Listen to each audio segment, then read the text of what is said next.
Hi hello നമസ്കാരം പുതിയൊരു വീഡിയോയിലേക്ക് എല്ലാവർക്കും സ്വാഗതം. ഇന്ന് ഞാൻ ഒരു വഴിക്ക് പോയിട്ട് വരുന്നതാട്ടോ. അതുകൊണ്ട് ലിപ്സ്റ്റിക് ഒന്നും വീട്ടിൽ നിന്ന് ഇടാൻ പറ്റിയില്ല. അപ്പം ഞാൻ എൻ്റെ കാറിലിരുന്ന് ലിപ്സ്റ്റിക്ക് ഇടുകയാണ്. ഞങ്ങൾ വേറെ സ്ഥലത്തേക്ക് പോവാണ്. പോയി ലിപ്സ്റ്റിക് അങ്ങനെ ഇടുന്ന ആളല്ല ഞാൻ ആയിരുന്നു. ഇപ്പൊ വീഡിയോസ് ഒക്കെ സ്ഥിരം എടുക്കുന്നത് കൊണ്ട് ലിപ്സ്റ്റിക് മസ്റ്റാണ്. ഇതില് ഇങ്ങനെ ഒരു മിററുണ്ട്. ഈ മിറർ നോക്കിയാണ് ഞാൻ അതിസാഹസികമായിട്ട് ലിപ്സ്റ്റിക് ഇടുന്നത്. പക്ഷെ കൊള്ളില്ല. മീൻസ് അവിടെ ഇവിടെയൊക്കെ ആയിപ്പോയി. കുഴപ്പമില്ല, ഉള്ളത് കൊണ്ട് ഓണം പോലെ. ഓക്കെ, ഇപ്പം നമ്മൾ എവിടേക്കാ പോകുന്നതെന്ന് ചോദിച്ചാല്, വേദയ്ക്ക് ട്യൂഷൻ ഉണ്ടായിരുന്നു. വേദയെ ട്യൂഷന് ഡ്രോപ്പ് ചെയ്ത ശേഷം ഞാനും എണ്ണും കൂടി ജോസ്കോയിലേക്ക് പോവാണ്. ജോസ്കോയിലേക്ക് എനിക്ക് 10 കാശ് ഉണ്ടായിപ്പോയി ഗൈസ്. 10 കാശ് അതെങ്ങനെ തീർക്കുമെന്ന് അറിയാൻ വേണ്ടിയിട്ട് പോവാണ്. അപ്പൊ നിങ്ങൾ അങ്ങനെ ആയിരിക്കും കരുതുന്നത്. നിങ്ങളെന്ന് പറഞ്ഞാല് ചില ക്രിമികൾ ഇത് കാണുന്നവരുണ്ടാവും. അവൾക്ക് പൂത്ത കാശുണ്ട്, അതുകൊണ്ട് അവള് സ്വർണം വാങ്ങാൻ പോവാണ് എന്നൊക്കെ കരുതും. അതല്ല അതിന്റെ സത്യം. അതിന്റെ താലി ചെയിൻ അറിയാലോ നിങ്ങൾക്ക്, ഇത്രയുള്ള ചെയിനാണുള്ളത്. അപ്പൊ അത് ആക്ച്വലി ഫോട്ടോഷൂട്ടിനൊക്കെ നമ്മൾ എപ്പോഴും ഊരി ഊരി ഊരി അതിന്റെ ആ സാധനം കൊളുത്ത്, ഇവിടെ ട്രിവാൻഡ്രത്ത് കൊളുത്തെന്ന് പറയും, നിങ്ങളുടെ അവിടെ എന്ത് പറയുമെന്ന് അറിയില്ല. കൊളുത്ത് ഇങ്ങനെ വല്ലാതെ കേട്ടോ. അപ്പൊ ഇങ്ങനെ തലയിൽ കൂടെ ഊരി ഇടുകയും ചെയ്യാൻ പറ്റുന്ന ടൈപ്പിലുള്ള മാല എടുക്കാന്ന് എഴുതി. എന്തെങ്കിലും ഉണ്ട് വലിയ മാല, അത് 5 പവന്റെ മാലയാണ് കേട്ടോ. അപ്പൊ അത് എനിക്ക് ഡെയിലി വെയർ ആയിട്ട് എനിക്ക് ഇടുന്ന ഇഷ്ടമല്ല. എന്റെ അമ്മയ്ക്ക് അതാണ് ഇഷ്ടം. എപ്പോഴും പറയും അതെടുത്തിട്ട് എന്ന് പറയും. എനിക്കതും വലിയ ശേഷം നടക്കുന്ന ഇഷ്ടമല്ല. അപ്പം എന്റെ കഴുത്തിൽ കിടന്ന സിമ്പിൾ ആയിട്ടുള്ള ചെയിനിന്റെ കുറച്ച് ലെങ്ത് ഉള്ള ടൈപ്പ് ചെയിൻ ഒന്ന് എക്സ്ചേഞ്ച് ചെയ്തെടുക്കാൻ പോവാണ്. അല്ലാതെ ഇപ്പോഴത്തെ ബഡ്ജറ്റിന്, ഇപ്പോഴത്തെ സ്വർണ്ണ വിലയിൽ നമുക്ക് പുതിയ സ്വർണം വാങ്ങാനുള്ള ഇതൊന്നും നമ്മളതിലില്ല കേട്ടോ. അപ്പോൾ അങ്ങനെ അങ്ങോട്ടേക്ക് പോവാണ്. ട്രിവാൻഡ്രത്ത് മഴ ഇന്ന് നല്ല കാര്യമായിട്ടുണ്ട്. രാവിലെ ഉച്ചയ്ക്ക് ശേഷം മുതൽ നല്ലതുപോലെ മഴയുണ്ട് കേട്ടോ. ഇങ്ങനെ പൊടിഞ്ഞ് നിപ്പുണ്ട്. നല്ലതുപോലെ അല്ല, മഴ മാറാണ്ട് ഇങ്ങനെ നിൽക്കുകയാണ്. എന്തായാലും നമുക്ക് ജോസ്കോയിൽ പോയി മാല ഒന്ന് മാറ്റി വെക്കാം. വസ്ത്രമൊക്കെ നല്ല രീതിയിൽ മുന്നോട്ട് പോകുന്നു. ഇന്നും നമുക്കൊരു UAE-യിലേക്ക് ഒരു കൊറിയർ ഉണ്ടായിരുന്നു, UK-യിലേക്കും കൊറിയർ ഉണ്ടായിരുന്നു. യു കെ ആണ് കൂടുതൽ കൊറിയർ വരുന്നത്. UAE-യിലേക്ക് നമ്മൾ ഫസ്റ്റ് ടൈമാണ് അയക്കുന്നത്. UK-യിലേക്കൊക്കെ ഒരു 600, 650, 550 ആ റേഞ്ചിനാണ് കൊറിയർ ചാർജ് വരുന്നത്. UAE-യിലും 600-ന്റെ ഉള്ളിലാണ് കൊറിയർ ചാർജ് ഒക്കെ വരുന്നത്.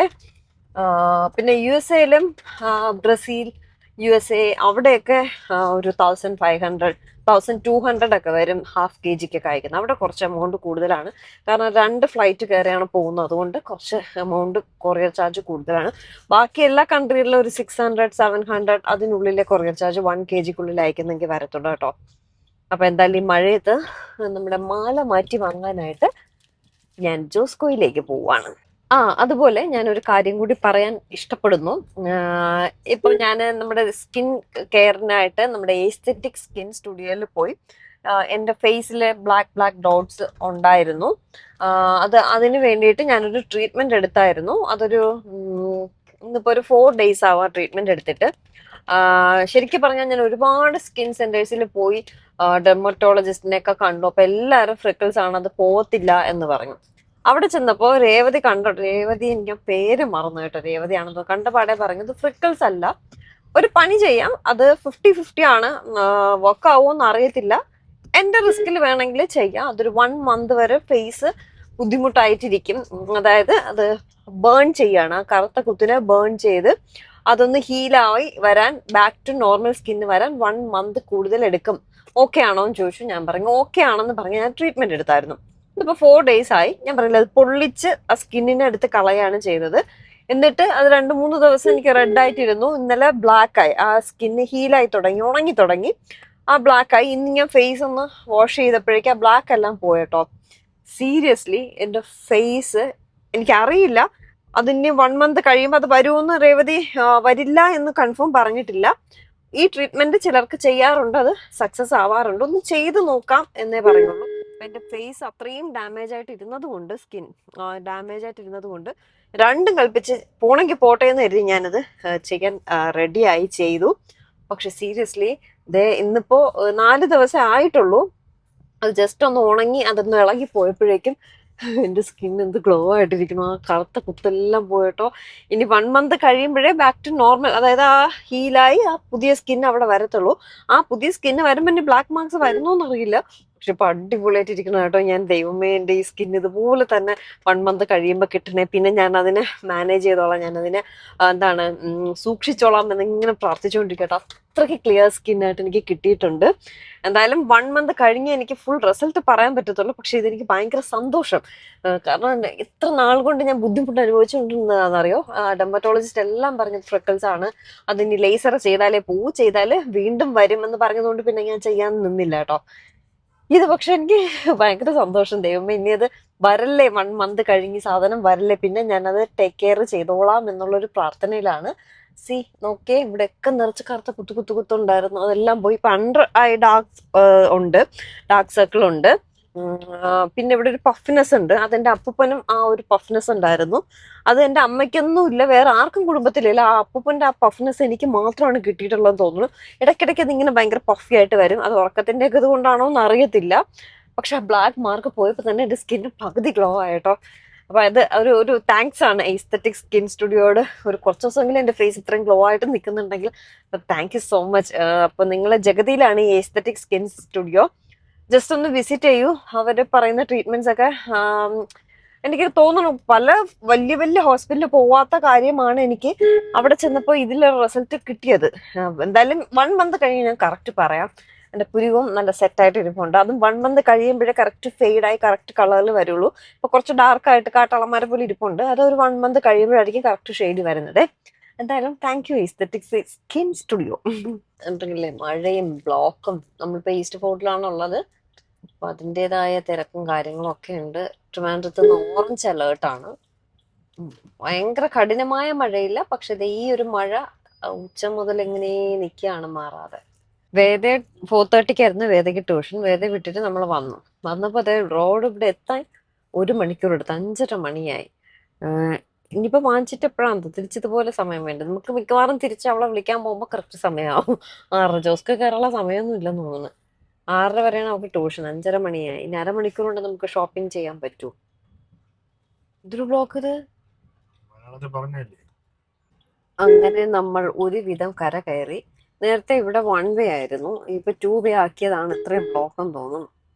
ഈ വലിയ ബസ്സൊക്കെ എടുത്തുകൊണ്ട് ഇതിന്റെ ഇടയിൽ കൂടെ ഇറങ്ങിയാല് സ്കൂട്ടർ ഓക്കെ. നേരത്തെ 1 വേ ആയിരുന്നു.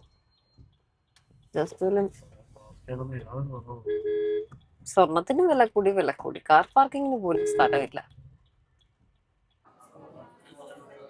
ഇതാട്ടോ എന്റെ മാല. ഇതിന്റെ നീളം കൂട്ടി, സെയിം സാധനം നീളം കൂട്ടിയെടുക്കാനാണ്. ചെറിയ സാധനം ഇത്ര തിന്നായിട്ടുള്ളതാണ് ഞാൻ നോക്കുന്നത്. ഇല്ല എങ്കിൽ റോസ് ഗോൾഡിന്റെ എടുക്കാം. 300 എന്ന് പറയുമ്പോ ആ വെയിറ്റിന് കിട്ടില്ലല്ലോ നീളത്തിന്. 1 പവന്റെ നോക്കാം, നോക്കട്ടെ. കൊടുത്തിട്ട് ബാക്കി എത്ര വരും നോക്കട്ടെ. 3.25 മതി.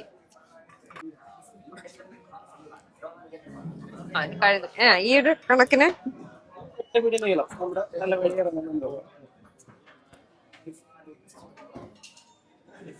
ആ ടൈപ്പ്. ഇത് പഴയ മോഡലല്ലേ, ഇത് വേണ്ട.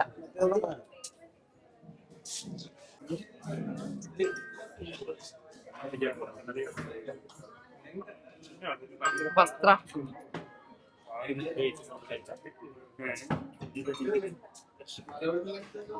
അടിച്ചോണ്ടിരിക്കുന്നു. എവിടെ പോയാലും നമുക്ക് റെസ്റ്റ് ഇല്ലല്ലോ.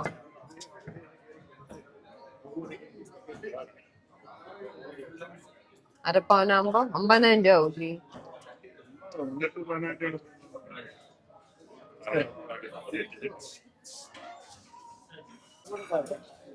ഇതൊക്കെയോ ഇതൊന്നും നോക്കട്ടെ. കണ്ടതന്നെ ആ ഈ സാധനം ഇറങ്ങുമല്ലോ ഇത്.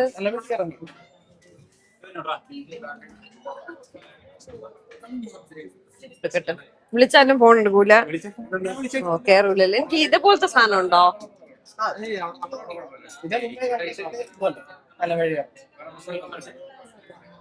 ഇതൊന്ന് വരും അല്ലേ? ഓക്കെ, ശരി ശരി ശരി. എനിക്ക് ഇത് എത്ര ഉണ്ട് വെയിറ്റ്? ഇത് ലൈറ്റ് വെയിറ്റിൽ വരുന്നത് 1,850 ഗ്രാം. ആണോ? അപ്പൊ ഇതിന്റെ വലിയ സൈസ് ഉണ്ടെങ്കിൽ എനിക്ക് തരുമോ? എനിക്ക് ആ വെയിറ്റിൽ വരുന്ന, ആ വെയിറ്റിൽ കൂടുതൽ വെയിറ്റ് എടുത്തില്ലേ? ആ ഇതുപോലത്തെ ഇതില താലി വെയിറ്റ് താങ്ങോ? താലി ആ ഇതാ ഞാൻ ചോദിച്ചത്. ആ അതെ, കൊള്ളാല്ലേ? മറ്റേ നൈസ് അല്ലേ? മറ്റേ മാല ഇങ്ങനെ കിടന്നു, ഇതാകുമ്പോ ഇങ്ങനെ കിടക്കും. ഇങ്ങനെയല്ല നമ്മളെപ്പോഴും ഇടൂ. എനിക്കതാണ് ആവശ്യം. നോക്കട്ടെ, വെയിറ്റ് 4 ഗ്രാമോ?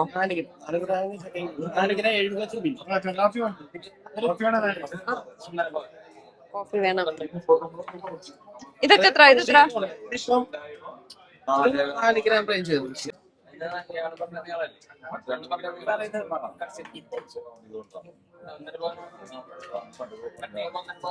നൈസ്, ഭയങ്കര സിമ്പിൾ ആയിട്ട്.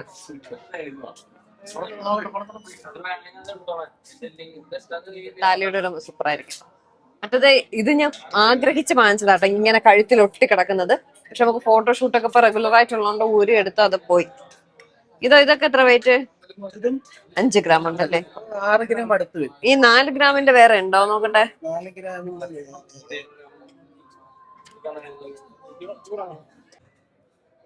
ഇത് ലൈറ്റ് വെയിറ്റ് ആണ് കേട്ടോ.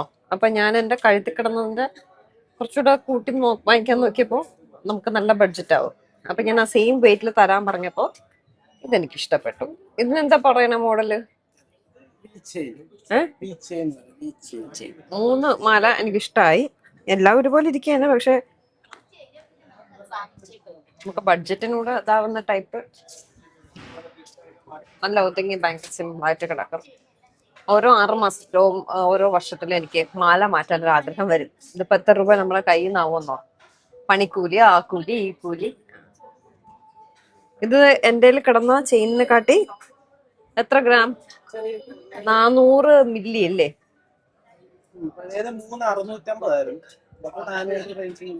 അത്രയും. എത്ര മില്ലി ആണോ കൂടുതൽ വരുന്നത്? 400 മില്ലിയും കണ്ട കൂടുതൽ വരും. 3,900. ഇത് ബില്ലേ? ഒരുപാട് പേര് ചോദിച്ചിട്ടുണ്ട് എന്റെ കഴുത്തിലെ ഈ മാല എവിടെ നിന്നായത്. ഒരുപാട് വീഡിയോയിൽ ഞാൻ പറഞ്ഞിട്ടുമുണ്ട്. പിന്നെ പുതിയതായിട്ടുള്ളവർക്ക് വേണ്ടി പറയാം, ഇത് ഞാൻ ജോസ്കുന്ന് ചെയ്യിപ്പിച്ചതാണ്. പണ്ട് നാഗകന്യക എന്ന് പറഞ്ഞിട്ടൊരു സീരിയല് ഉണ്ടായിരുന്നു സൂര്യയില്. അന്ന് അതിൽ നാഗകന്യക ഇട്ടിരുന്ന ഒരു ടൈപ്പ് ഓഫ് ഇതായിരുന്നു. പക്ഷെ അന്ന് എന്റെ കഴുത്തിൽ കിടന്നത് കുറച്ചുകൂടെ തിന്നായിട്ടുള്ള കരിമണി മാലയായിരുന്നു. നല്ല രസമായിരുന്നു കേട്ടോ. അത് പൊട്ടിപ്പോയിട്ട് വന്നപ്പോ പിന്നെ ആ മോഡൽ കിട്ടിയില്ല. പിന്നെ ഉള്ളതാവട്ടെ എന്ന് കരുതിയിട്ട് ഇങ്ങനെ ഒരു ബോൾ പോലൊരു സാധനമൊക്കെ ഇത് എന്നെ ചെയ്യിപ്പിച്ചതാണ് കേട്ടോ. ജോസ്കോൻ തന്നെയാണ് ചെയ്യിപ്പിച്ച് എടുത്തതാണ്. എല്ലാം നമ്മൾ ജോസ്കോൻ തന്നെയാണ് വാങ്ങുന്നത്. എന്റെ ഫേസ് നോക്കിക്കേ, എന്താ ഗ്ലോയി സ്കിന്നാണെന്ന് എനിക്ക് ഇതുപോലെ ഇരിക്കുന്ന എപ്പോഴും. എനിക്കിപ്പോ ഭയങ്കര കോൺഫിഡൻസ് മിററിലൊക്കെ നോക്കുമ്പോ ഈ അണ്ടർ ഐ ഡാർക്ക്നെസ് കൂടെ പോയാൽ സൂപ്പർ ആവും. നമ്മൾ ബാംഗ്ലൂർ തുണിയുടെ ഇതിന് പോയത്, അപ്പൊ സമയം കിട്ടിയില്ല. വളരെ പെട്ടെന്ന് പോയി തിരിച്ച് പിറ്റേ ദിവസം തന്നെ വന്നു. ഞാനിവിടെ വസ്ത്രയുടെ ഞാൻ മിണ്ടാതിരിക്കണം എന്ന് കരുതണ്ട. ഞാൻ ഡിസ്കൗണ്ട് ചോദിച്ചു വന്നതുകൊണ്ട് കയറ്റിയിടും. അങ്ങനെ ഡിസ്കൗണ്ടൊക്കെ ഞാൻ ചോദിച്ച് മേടിക്കാട്ടോ. ഡിസ്കൗണ്ട് കൂടെ ചോദിച്ച് മേടിച്ചില്ലെങ്കിലും ഡിസ്കൗണ്ട് ഓൾറെഡി നമുക്ക് തരാറുണ്ട്. വർഷങ്ങളായിട്ട് ജോസ്കോയുടെ കസ്റ്റമറാണ് ഞാനും വീട്ടിലെല്ലാവരും, നമ്മളെല്ലാവരും ജോസ്കോയുടെ കസ്റ്റമർ തന്നെയാണ്. അപ്പോൾ അതിൻ്റേതായ പരിചയമുണ്ട്. ഇവിടെ ഒരു ജെറി ചേട്ടൻ ഉണ്ടായിരുന്നു കേട്ടോ. ജെറി ചേട്ടനായിരുന്നു നമ്മുടെ ഓൾ ഇൻ ഓൾ. ചേട്ടൻ ഇപ്പോൾ ഇവിടെ നിന്ന് മാറി ബാംഗ്ലൂരാണുള്ളത്. ഇപ്പോൾ പകരം നമുക്ക് സെബിയാണുള്ളത്. സെബിയാണ് ഡിസ്കൗണ്ടും കാര്യങ്ങളൊക്കെ ചെയ്ത് തരുന്നത്. എന്തായാലും ഇപ്പോഴത്തെ സ്വർണത്തിൻ്റെയൊക്കെ വില, വേദയുടെയൊക്കെ സമയമാകുമ്പോൾ നമ്മൾ എന്ത് ചെയ്യുമെന്ന് ഒരു ഐഡിയ ഇല്ല. ഞാൻ ചിട്ടിക്കൊക്കെ ചേരാമെന്ന് വെച്ചാലും നമ്മൾ എത്രയെന്നും പറയാം അടച്ചാൽ ഒരു പവനെങ്കിലും വാങ്ങണമെങ്കിൽ നമ്മൾ എത്രയെങ്കിലും അടച്ചാലല്ലേ നമുക്കത് വാങ്ങാൻ പറ്റത്തുള്ളൂ. 1,10,10,000 എത്രയാണെന്ന് തോന്നുന്നു ഇപ്പോൾ ഒരു പവൻ സ്വർണത്തിൻ്റെ വില എന്ന് പറയുന്നത്. 1 ഗ്രാം വാങ്ങണമെങ്കിൽ എത്ര രൂപയാവും നോക്കിയേ. ഇപ്പം ഞാൻ സെയിം വെയിറ്റിലെ സാധനം തന്നെയാണ് എടുത്തിട്ടുള്ളത്. അതിലൊരു 400 മില്ലി എന്തോണ് കൂടുതലെടുത്തത്. ആദ്യം ഒരു ഓളത്തിന് 1 പവൻ്റെ നോക്കാമെന്നൊക്കെ പറഞ്ഞെങ്കിലും ലൈറ്റ് വെയിറ്റിലെ സാധനമാണ് ഞാൻ നോക്കിയതും, അതവിടെ ഉണ്ടായിരുന്നു, അതുകൊണ്ട് അത് തന്നെ എടുത്തു. അല്ലാതെ 1 പവൻ്റെ, അതായത് എൻ്റെ കയ്യിൽ കിടന്നത് ഒരു അരപ്പവനുള്ളിലേ ഉണ്ടായിരുന്നുള്ളൂ. അപ്പം വീണ്ടും അരപ്പവൻ്റെ ഒരു എമൗണ്ട് കൊടുക്കാനെന്നൊക്കെ പറഞ്ഞാൽ അതിനൊരു 50-ൽ കൂടുതലെങ്കിലും നമ്മൾ കൊടുക്കേണ്ടി വരും. പിന്നെ നമ്മൾ കുറച്ചൊക്കെ മുന്നേ വാങ്ങിച്ച് വെച്ചിട്ടുണ്ട് കേട്ടോ. സ്വർണ്ണമൊക്കെ മുന്നേ കാശൊക്കെ കിട്ടുമ്പോൾ കുറേശ്ശൊക്കെ വാങ്ങിച്ച് വെച്ചിട്ടുണ്ട്. എല്ലാം ലോക്കറിൽ സേഫായിട്ട് ഇരിപ്പുണ്ട് കേട്ടോ. പിന്നെ നമ്മൾ യാത്രകളൊക്കെ പോകുമ്പോൾ നമുക്ക് ഒരുമിച്ചൊരു എമൗണ്ട് ചിലപ്പോൾ എടുക്കാൻ പറ്റിയില്ലെങ്കിലും നമ്മൾ പണയം വെച്ച് തന്നെയാണ് പോകുന്നത്. പിന്നീട് എപ്പോഴെങ്കിലും ആ പണയം എടുക്കും. ലോക്കറിലല്ലേ ഇരിക്കുന്നത്, സേഫായിട്ട് തന്നെ ഇരുന്നോളും. അപ്പോൾ ഇതിപ്പോൾ എനിക്ക് അത്യാവശ്യമായിട്ട് വേണം എന്നുള്ളത് കൊണ്ടാണ്. എനിക്കാണെങ്കിൽ അഡീഷണൽ ക്യാഷ് നമുക്ക് കൊടുത്തിട്ട് ഇൻവെസ്റ്റ് ചെയ്തിട്ട് എടുക്കാൻ വലിയ താല്പര്യമില്ല. അപ്പോൾ ഇത് കൊടുത്തിട്ട് സെയിം വെയിറ്റിൽ എടുക്കണമെന്ന് പറഞ്ഞാൽ തന്നെ വന്നത്. പിന്നെ സെയിം വെയിറ്റിൽ എടുത്തു. പിന്നെ ചെറിയൊരു എമൗണ്ട് നമുക്ക് കൊടുക്കേണ്ടി വന്നു. ഞാൻ പറഞ്ഞില്ല, ഒരു 400 മില്ലി എന്തോ കൂടുതലുണ്ടായിരുന്നു. പിന്നെ പണിക്കൂലി, പണിക്കുറവ്, അങ്ങനെയൊക്കെ പറഞ്ഞ് മേക്കിംഗ് ചാർജൊക്കെ ആയിട്ടൊക്കെ എടുക്കും നമ്മുടെ നിന്ന്. അപ്പോൾ ഒരു എമൗണ്ട് നമ്മൾ ഇനിയിപ്പോൾ സെയിം വെയിറ്റിലെടുത്താലും നമ്മൾ മേക്കിംഗ് ചാർജ് എന്നൊക്കെ പറഞ്ഞൊരു എമൗണ്ട് കൊടുക്കേണ്ടി വരും. അതുകൊണ്ട് എക്സ്ചേഞ്ച് ചെയ്യണമെന്ന് പറഞ്ഞിട്ട് അതൊരു നല്ല കാര്യമല്ല. എക്സ്ചേഞ്ച് ചെയ്താലും നമ്മുടെ കയ്യിൽ നിന്ന് കാശാവും. പക്ഷേ ഇതെനിക്ക് അത്യാവശ്യം ആയതുകൊണ്ടാണ്. താലി ചെയിനല്ലേ, അത് ഇടാത്തപ്പോൾ പലരും ചോദിക്കും അതെന്തേ ഇടാത്തേ എന്ന് ചോദിക്കും. പിന്നെ അത് കഴുത്തി കിടക്കുമ്പോൾ ഒരു പ്രത്യേക ഭംഗി തന്നെ കേട്ടോ. അതുകൊണ്ടാണ് പിന്നെ എന്തായാലും ചെറുത് ഊരിയെടുത്ത് അത് ഏകദേശം പോകാറായപ്പോൾ പിന്നെ വലുത് തന്നെ ആവാം. അപ്പോൾ കഴുത്തിൽ കൂടെ ഊരിയിടുകയൊക്കെ ചെയ്യാമല്ലോ. ഇപ്പോൾ റെഗുലറായിട്ട് നമുക്ക് ഫോട്ടോഷൂട്ടും കാര്യങ്ങളൊക്കെ ഉണ്ട്. ഇപ്പോൾ ടീനേജേഴ്സിയൊക്കെ നമുക്ക് സീസണല്ലേ അവർക്ക്. അപ്പോൾ അവർ കുറച്ച് ബിസിയാണ്. അതുകൊണ്ട് കുറച്ച് ഫോട്ടോഷൂട്ട് ചെയ്യാൻ, ഞാൻ തറയിലെങ്ങും അല്ലല്ലോ, എയറിലല്ലേ നിൽക്കുന്നത്. ഫോട്ടോഷൂട്ട് ചെയ്യാനുള്ള ടൈമൊന്നും ഇല്ലാത്തത് കൊണ്ടാണ് ഇപ്പോൾ തൽക്കാലം ചെയ്യാത്തത്. പക്ഷേ ഇതിനിടയ്ക്ക് 2-3 ചെയ്യണമെന്ന് പ്ലാനുണ്ട്. ഓണം ഷൂട്ടൊന്നും ഇതുവരെയും ചെയ്തിട്ടില്ല. അപ്പോൾ അതൊക്കെ കൊണ്ടാണ് നമ്മൾ മാല ഒന്ന് മാറ്റാമെന്ന് കരുതിയത്. പിന്നെ ഞാൻ ഡെയിലി വ്ളോഗ്സ് ഇടണ്ടെന്ന് കരുതി. പക്ഷേ ഇന്നലത്തെ വീഡിയോ ഇട്ടപ്പോൾ എൻ്റെ മനസ്സ് വീണ്ടും മാറി. പിന്നെ കുറച്ച് സമയം എനിക്ക് ഉണ്ടായിരുന്നു. അതുകൊണ്ട് ഞാൻ കരുതി എന്തായാലും ഇന്ന് വീഡിയോ ഇട്ടേക്കാം. ഡെയിലി വ്ളോഗ്സ് ഇനി മാക്സിമം ഇടാൻ ശ്രമിക്കാം എന്നുള്ളൊരു തീരുമാനത്തിലേക്ക് എത്തിയിട്ടുണ്ട്. അപ്പോൾ എന്തായാലും ഇതാണ് എൻ്റെ പുതിയ മാല. വെറും 4 ഗ്രാം മാത്രമേ ഉള്ളൂ. ലൈറ്റ് വെയിറ്റ് ആണ്, ഭയങ്കര സിമ്പിളാണ്, കാണാൻ നല്ല ഭംഗിയുണ്ട്. ഭയങ്കര തിന്നായിട്ടുള്ള മാല. ഞാനിത് തന്നെയാണ് നോക്കി നടന്നത്. ഒരു കൂപ്പണൊക്കെ തന്നിട്ടുണ്ട്. ലക്കി ഡ്രോ വീണാൽ ഒരു ടാറ്റ ടിയാഗോ കാറൊക്കെയാണ് കിട്ടുന്നത് കേട്ടോ. എവിടെ നമുക്ക് ഭാഗ്യമൊന്നുമില്ലെങ്കിലും വേദയുടെ പേരാണ് എഴുതിയിട്ടത് കേട്ടോ. അങ്ങനെ അവിടെ നിന്ന് കുറച്ച് നമുക്ക് ജ്വല്ലറി എന്നൊക്കെ വാങ്ങുമ്പോൾ കുറേ ഗ്ലാസും പാത്രമൊക്കെ കിട്ടുമല്ലോ. അതെല്ലാം വാങ്ങിച്ചുകൊണ്ട് നമ്മളിത് ഇറങ്ങിയിട്ടുണ്ട്. വേദയെ വിളിക്കാനായിട്ട് പോവുകയാണ്. സോ മാലയെല്ലാം വാങ്ങി. ഇനി 2 ദിവസം ഭയങ്കര നോക്കലും എടുക്കലും പിടിക്കലും ഒക്കെ ആയിരിക്കും കേട്ടോ. അത് ഞാൻ പറഞ്ഞിട്ടില്ലേ, നമ്മളൊരു മുട്ടിപ്പിച്ച് വാങ്ങിയാലും അതിന്റെ പുതുമ നഷ്ടപ്പെടും വരെ നമുക്ക് ഭയങ്കര ഒരു പ്രത്യേക ഒരു ഇതായിരിക്കും. എന്തായാലും മാലയെല്ലാം വാങ്ങി തിരിച്ച് വീട്ടിലേക്ക് പോവാണ്. വേദയ്ക്ക് 6:30 ആകുമ്പോൾ ട്യൂഷൻ കഴിയും. 6:15 ആയിട്ടുണ്ട്. അപ്പൊ ഇത്രയും വഴി വരെയും ബ്ലോക്ക് ഇല്ല. ഇനി അങ്ങോട്ട് എങ്ങനെയാണെന്ന് അറിയില്ല. നല്ല മഴയുണ്ട്. അപ്പൊ എന്തായാലും എല്ലാവരും സുഖമായിട്ടിരിക്കൂ, സേഫായിട്ടിരിക്കൂ. പുതിയൊരു നല്ല വിശേഷമായിട്ട് നമുക്ക് ഉടനെ തന്നെ കാണാം. അതുവരേക്കും ടാറ്റാ, ബൈ.